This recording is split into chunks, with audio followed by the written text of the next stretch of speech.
Ce que vous décrivez, c'est un métier qui est à la fois du journalisme, du travail d'historien et du travail de détective. Oui, Bah oui, mais c'est ça qui est marrant. Donc, franchement, si c'est pour passer ses journées à commenter l'actualité politique. Ah ben, ne dites pas ça. On est à Limoges pour le Salon du Livre, bien sûr, puisqu'on aime bien faire voir les personnes qui nous lisent, enfin, dont on espère qu'ils vont nous lire, parce que quand on écrit un livre, c'est un peu ridicule de rester enfermé.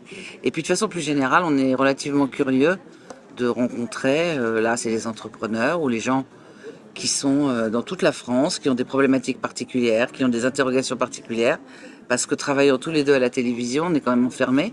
Enfin, on n'était pas enfermés de force, mais c'est vrai que même parler à une caméra sans rencontrer les gens, c'est complètement abrutissant. Échanger avec des gens, puisque personnellement, je trouve qu'il y a un trop grand fractionnement entre les milieux. Donc je pense qu'il faut que les différents mondes, les milieux, se retrouvent, discutent, échangent.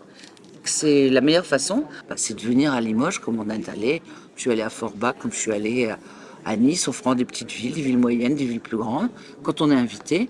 Et c'est comme ça qu'on apprend des choses, qu'on s'aère et qu'on est un petit peu moins bête. Quand on écrit un livre, on a envie de savoir comment les gens réagissent ou comment ils envisagent de lire ou de ne pas lire ce livre. Puis on saisit cette occasion pour pouvoir dialoguer effectivement avec des chefs d'entreprise, des indépendants dans une France qui est dans une situation difficile, un petit peu en colère, un petit peu inquiète.